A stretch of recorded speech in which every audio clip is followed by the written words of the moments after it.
Hi, I'm architect Razvan Ghilic-Micu, and you are listening to HASSELL Talks. Welcome back. At HASSELL, I work in the Singapore studio, a country where I've lived and practiced for a decade now.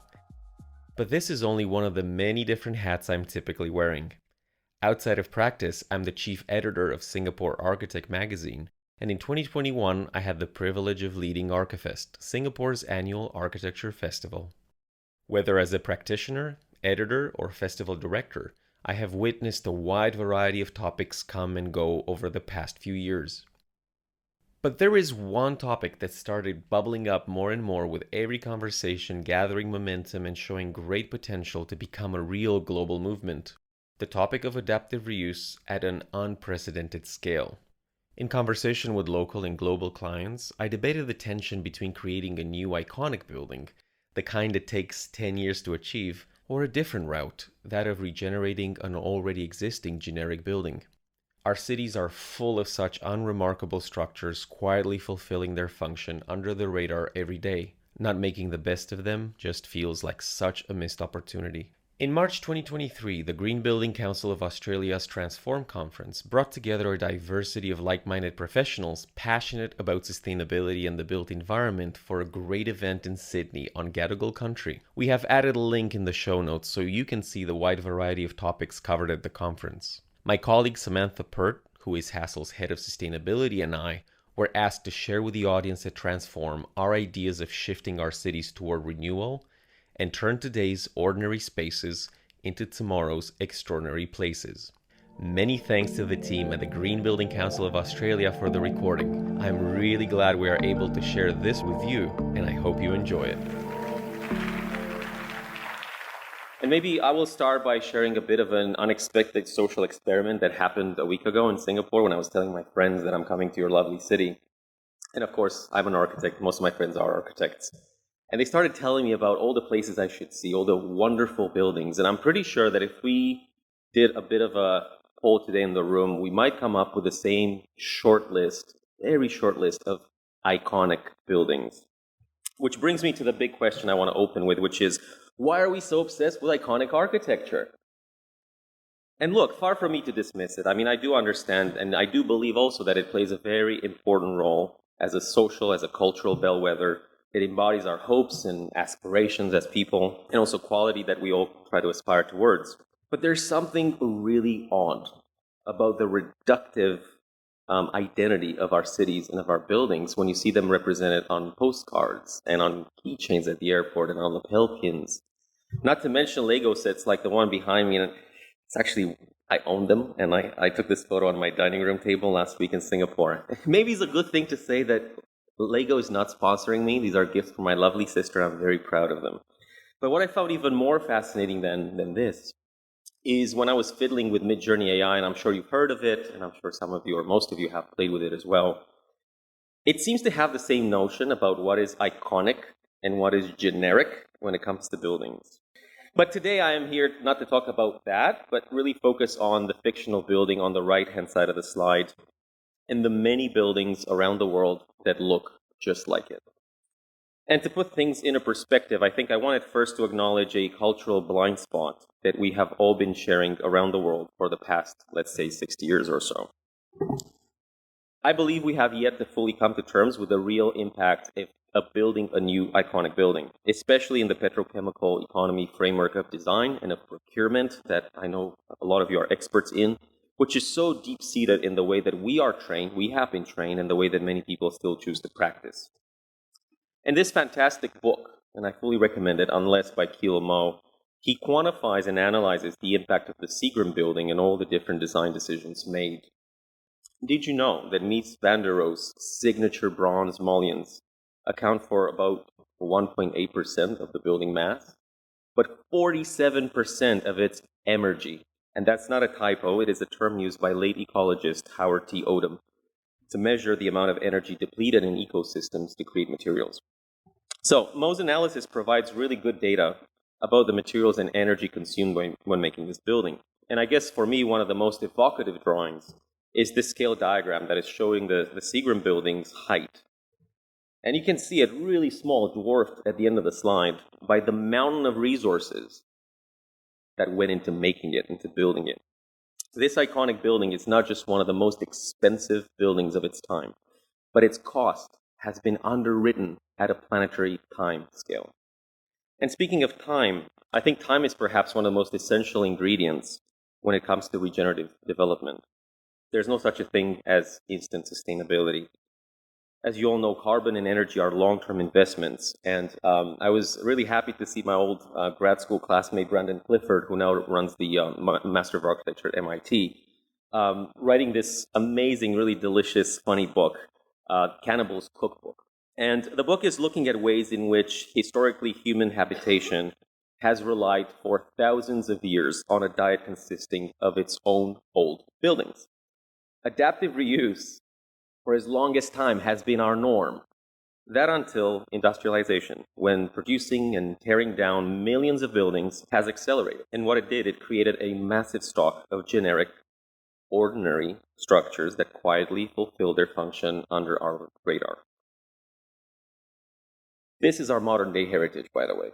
These are buildings that most of us work, live, learn, and play in. Places that we walk by every day on the way to work, back from lunch, and we never think twice about. Ordinary places that get pulled down every time the plot ratio goes up. Why don't we talk more about them? What would our cities really look like if these buildings that command 90% of our collective real estate were improved? And I think some of the work that our HASSELL team has been doing here in Sydney is starting to show the potential of meaningful intervention, from the scale of the city down to that of an interior. Because in reality, in most markets, 80% of the buildings that will be around in 2050 have already been built. Now, anecdotally, 2050 is about when I should be retiring. So I think my generation should dedicate our smarts and the rest of our careers to really building on what has already been built. So what drives change? I know it's easier said than done. Obviously, a major influencer is policy, food policy. In Singapore, we are fortunate because the URA has been skillfully planning that island for the past 50-odd years, and planning it, there's a long-term plan happening into the next half century and beyond. And these incentives were passed back in 2019, but they were all put in place in the CBD for 5 years only to ensure that we bring quality places and people back to the city. And these are critical, without which it would be really impossible to move the needle and help people change their habits. Because frankly, we've been doing this all along. I mean, all building owners constantly fix their buildings one way or another. But the problem is that either through lack of incentives or lack of business creativity, it's all been part of a well-oiled process of upgrading the minimal baseline, or just enough to flip the property for a profit. And I'm not here to pontificate and critique the business as usual, because we all want great lifts and we all want fast Wi-Fi. But I have to ask myself as a designer, as an everyday citizen, does it do anything more than just keep the buildings serviceable? And the cracks are already showing. I mean, here you can see a cloud of concerns that were generously and candidly shared by some of our clients. And I'm pretty sure that you will find some that resonate with you or some that you have heard yourselves. And I won't dwell too much on this slide because the only way forward from here is to recalibrate our approach. Quality is all relative to the expectation bar, and that's constantly moving up. And everything that you've seen a few slides ago, the business as usual, is right there below that bar. We expect lifts to work. We expect Wi-Fi. We want a building that's maintained. There's nothing new about that. Does it make it a better place? Probably not. The way out of our rut towards better buildings and better cities is all about investing and going above and beyond that bar. Redefine your new normal. Redefine your aspirations. This is how buildings acquire exceptional relevance over time, but also increase value. This is what turns today's ordinary spaces into tomorrow's extraordinary places. And this is where great design comes in. In a world filled with uncertainty, business as usual won't make a difference. But creativity and insight will. So what are some of the key ingredients to extraordinary places? Well, maybe first you should ask yourself, are you being a good host? Who is frequenting your building and its amenities? What's the footfall and demographic of your tenants, of your workforce, of people who come in and out, the visitors to the building? And look, if you don't know, that's okay. We have big data. At HASSELL, we work quite frequently with our partners from Place Intelligence to create great places with purpose and really understand the footfall, the neighborhood, who comes in and out of the building, how we can cater and tweak and fine-tune the place for those people. How do you attract new people to the building? And once you host them and you have them there, how do you then expand that to create community and belonging? I mean, at the end of the day, that's what we want. We want to belong. We want to be a part of something. And are you playing to your strengths? This is where design strategy starts to kick in. Matching your floor plate configurations to the right type of businesses will allow you to focus on the right audience, but also maximize the performance for the right culture. One size doesn't fit all. And if you do take that approach, sometimes you can achieve a lot more with a lot less if you get your strategy right. And behind me, you can see the purpose-built headquarters we did for Pharmagia and GSK in Singapore. What you cannot see in the image is that we made the building actually a little bit smaller in order to bring to life 3 heritage black and white bungalows behind it and create an ecosystem. Before we even put pen to paper, we really looked at the strategy of what GSK was aspiring towards as a company for the future. And that doesn't need to be just, I guess, the privilege of new buildings. Innovation doesn't mean new build. For most buildings, the primary structural systems, the beams, the columns, the floor slabs, they have most of the embodied energy. And look, in a climate like the harsh tropical one in Singapore, they tend to outlast the facade a lot more.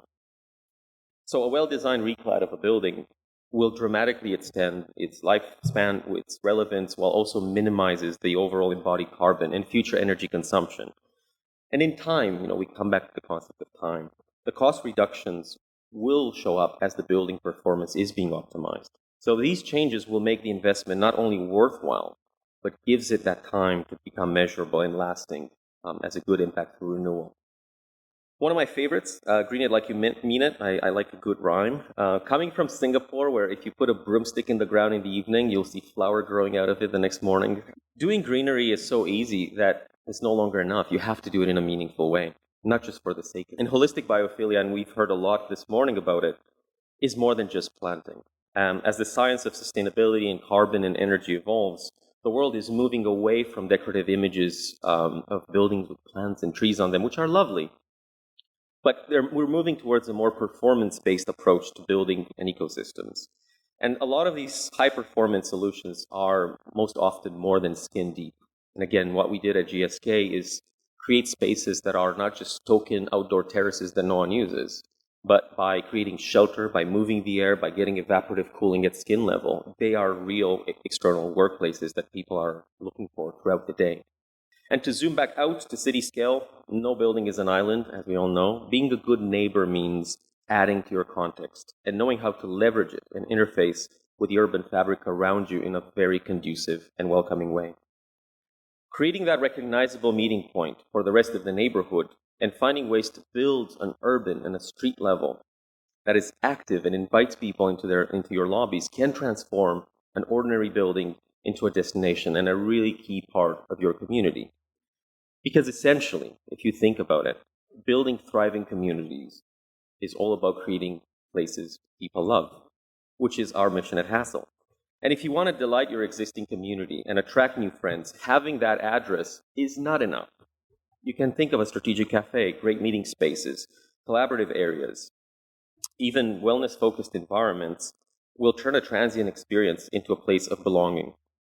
They build trust and they encourage your community to form and to thrive. This would be good for your building and definitely much better for your cities. So in closing, the climate emergency makes it a must for all of us to curb carbon emissions on all of our projects starting now. Change is coming, I think faster than we all anticipated. And the cost of doing nothing or doing too little is greater than ever. And what I would like to encourage all of you, all of us, and maybe challenge you, is to become early movers in that space if you care about your relevance. Don't wait for someone else to try it first.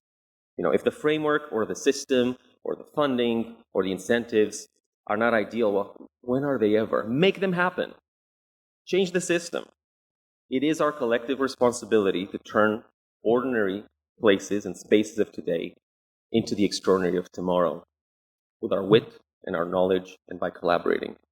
And that will become our legacy and our new iconicity. So on that note, I will join Sam right over there. I look forward to a chat with her.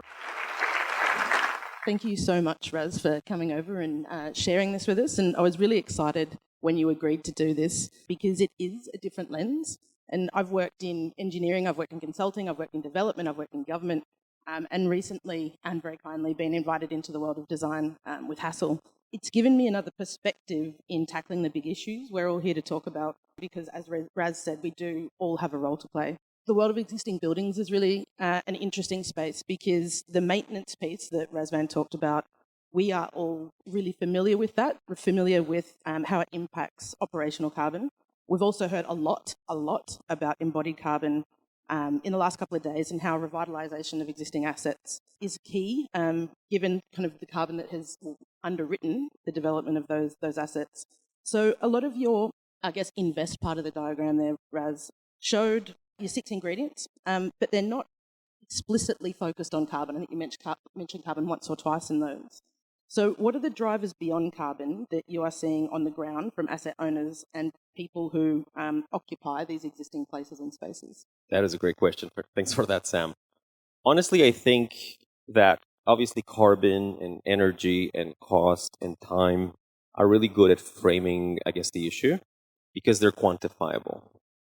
Now, I'm not saying they're easy to solve, but they're easy to frame. And there's a lot of focus going on that because, you can implement what you can measure and you can measure what you implement. What I think we can all see over the past 5 to 10 years is a bit of an awakening to authenticity that a lot of us are experiencing.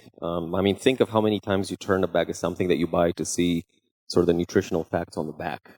People are starting to do that with the buildings and with their workplaces and with their organizations, right? And again, carbon and things you can quantify are only one half or less of that question. The other half is the unquantifiable. And I don't remember exactly the source, but I was listening to a lecture, and the speaker was talking about how at the end of the day, we are emotional beings. And a lot of the decisions that we make when it comes to purchasing and who are our friends and what brands we align ourselves with are not about the speed of the processor, but about the lifestyle it enables. It happens in the limbic brain and is highly emotional. And you can see that happening in buildings where people no longer have to go to work. They have to want to go to work. They no longer have to be anywhere. They should want to be that place. And that's where the emotional, mental value alignment comes in. And I know it's scary because it's bloody hard to quantify. It's all about quality. So the answer is, and the reason why I didn't focus so much on carbon, although I deeply care about it, is that we have so many brains in this room who know that stuff way better than I am. So I'm trying not to look too silly in front of them. But in reality, you need both, and you shouldn't think either or. I think binary thinking has gotten us to where we are. I think disclaiming because of a spreadsheet got us to where we are. And I think the way forward, and when you were talking about, and I'm not talking about compromise, but when you're talking about setting priorities, it should really start to look at the things that cannot be quantified. Design, in its kind of nature and how we work, it's highly unpredictable because we deal with unpredictable inputs. And that is confronting. It's really scary. But I think that's the role of the designer, and that's why I'm really happy to be in this crowd today, is to advocate for some of the cross-pollination that needs to happen between fact and interpretation, between tangible and intangible, between quantifiable and qualifiable. And I think that's where you can see communities. The SG in ESG, everyone's struggling with it because it's pretty hard to put kind of numbers on it other than, I've done 3 events. You started to talk about kind of the role of design in creating this quality and helping us be less addicted to new as iconic. And I think we're doing a project at the moment in Vancouver where the building owner, there's a set of 2 buildings in the city, and the building owner has spent 10 years investing in getting it to equivalent, essentially, 6 of our neighbours. It's an amazing program, right? And for me, I'm like, cool, what else do you do? Like, coming from a different background, this is my first introduction to being in the design space. We're doing a master plan for the redevelopment of the experience of that building to make it competitive in a market where new buildings are coming up around it. And I kind of want you to talk a little bit more then about how you see the role of design interacting with the deep industry expertise that already exists, a lot of it in this room, around financing, engineering, embodied carbon, to focus on the stuff we already have and creating that demand through experience, right, to evolve our cities into places where people and nature thrive together. I guess maybe I'll volunteer that little bit of personal info, which is I do have stressful hobbies outside of my day job. And one of them 2 years back was being the festival director for Archifest, Singapore's architectural festival. And the topic I said for that one is design evidence. And it was on purpose because, representing the architectural community in many ways, I can hear a lot of anxiety that designers have looking at how other professions, much more specialized, much more valued in the whole kind of ecosystem of the construction industry, are borrowing knowledge and language from design, processes from design, right? And they feel more and more obsolete. And I try to avoid the term design thinking because I know everyone must have had a course at one point or another. We kind of call it thinking. And what I was trying to do is kind of dismantle that reading of it's us and them, different sides of the table, that is sequential. I mean, all of that nonsense. And what I was encouraging designers to do is really kind of soul search a little bit and think about, is what we do for a living wishful thinking and highly aspirational? Are we able to not steal back, but borrow some of the language, some of the processes, some of the knowledge that you see across the table or around the table from other consultants? And that's why, I mean, you're such a wonderful unicorn, 5 in 1. Um, and I think that is the spirit. At least I don't want to be doing the same thing for the rest of my days. I love what I'm doing, but I'm hoping I can grow. I'm hoping everyone in this room will do something different next year and in 5 years and 10 years. And you're not going to do it in sort of your echo chamber of your own discipline. It has to be done around the table with others. And what I also see, and as in again, back to the practitioner hat, not just us as a practice, but also other practices and related industries, really understanding how other people work. Back in the day, and I think I was just making fun of architects. I can't because I'm one. I'm saying we're just like Alexa. We only come to life when someone has a brief for us. But are we part of creating that brief? Are we part of advising? Are we part of strategy? Well, we should, not because we're greedy, but because if you don't have a kind of a brain trust around the table, you might be missing something out. And missing something out freaks me out. So out of that desire, I think that everyone should have to learn to branch out, to cross-pollinate, which is exactly what's happening today and happened yesterday. I think that is the future of I'm not even call it cross-disciplinary. I'm going to call it transdisciplinary, where you can be both and the other when it comes to your knowledge, what you do and how you do it, but it's all driven by a sense of purpose. So we should be less driven by a brief or a contractual kind of to-do list and driven by a shared sense of purpose. And then all the petty things that happen in the life of a project hopefully will go away. What you've just described is exactly what's happened with our Perth team doing a project with a school, essentially. And instead of the school finding an existing building, because they needed an existing building because no space, instead of going, right, we found a building, sort it out for us, the whole consultant team, not just us, were on board to go and assess existing buildings and what would work based on their needs. So we were actually, all of us together, developing the brief with that school. So we're turning a commercial building into an inner city school, essentially, which is a really exciting project that we're all learning from. How does, I guess, the design process then maybe look different with those 6 ingredients that you talked about for those existing assets? Like, is it a different process? So, yep, all at the table, brief, good. What about after that? Well, for this one, I think, I mean, in a sense, when it comes to developing a new project, there is a good way of starting that. So you do start at the sort of start line with a to-do list, and ideally you get to implement all of it in a holistic way. Now, when it comes to an existing building, the problem is you have, pre-existing conditions, and you have to give it a thorough. I don't know why I'm doing medical metaphors, but here we are. You got to give it a thorough physical to understand what's there, and I think that's where the whole process. Well, I wish I just thought it, but I know it from a project that I'm working on in Singapore currently.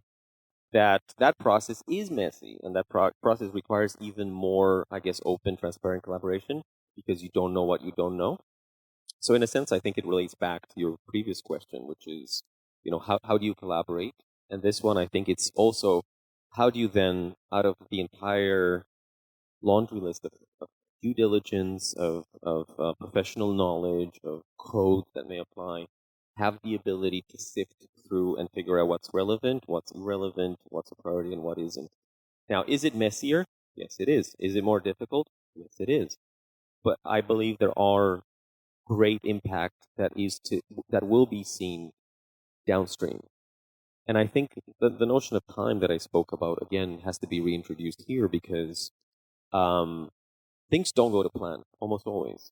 But in reality, when you're just kind of going down a straight line, most things will go to plan. You can kind of stay on course, and you might or might not see the benefits once it gets implemented. But for existing buildings, we can see the benefits, like suspending your disbelief as the process is messy, will start paying back dividends over time.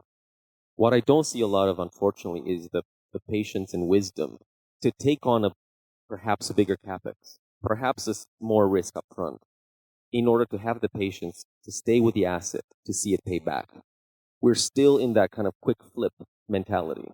And to paraphrase, kind of quote a friend of mine, he was saying, if you don't change the system, you cannot operate within it. He was saying sustainable buildings are like low-tar cigarettes.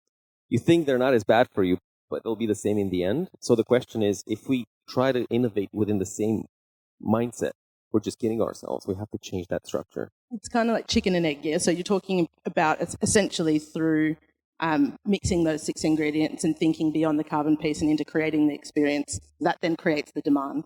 Yeah, so it is, I guess we are kind of hovering in limbo waiting for one to move. Claire Parry from Development Victoria has sent us through a pretty curly question, which I'm going to throw at you. How far back or how deep into the sector do we need to go to unpack that ego involved in creating new? How do we flip the competition to create pride in doing the best we can with what we have? That's a very good one. It is a very good question. And I think, ego is one. I think also measuring excellence is the other one. And I was really heartened last year to see the building of the year being, I guess, the poster child for what we're talking about today. I don't think we need to go back that much. I think it's really about understanding what is valuable.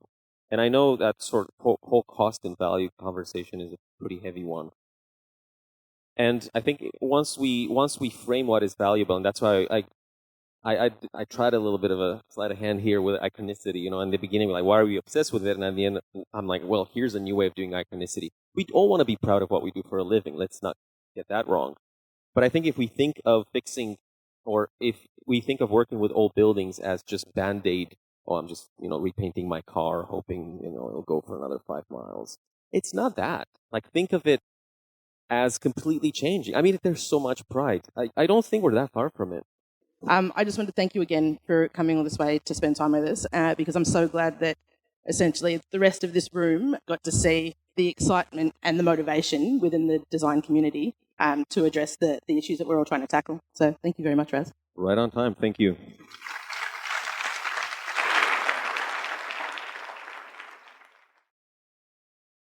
So, although the event was held in Sydney, it's incredible how the conversation really took on a global scale. We were approached afterwards with questions relating to the Australia and Asia region and beyond, and most importantly, how to extrapolate lessons learned from one country to another. It was great to see delegates representing developers, tenants, legislators, finance, and engineering so fired up about design and the potential it has to reframe some of the roadblocks they have been facing. I couldn't help but feel like the whole industry is really on the cusp of something special. And just like I said in my address, it only takes a handful of hungry and creative clients to move into this space and really open up an entire wave of renewal like we haven't seen before. Thanks again to the team at Transform for recording our session and allowing us to share this episode with you. And we'd love to keep the conversation going. If you've heard something you would like to explore further, please get in touch. We'd love to know your thoughts and work together on creating the future extraordinary. I'm Razvan Ghilic-Micu, and thanks for listening to HASSELL Talks.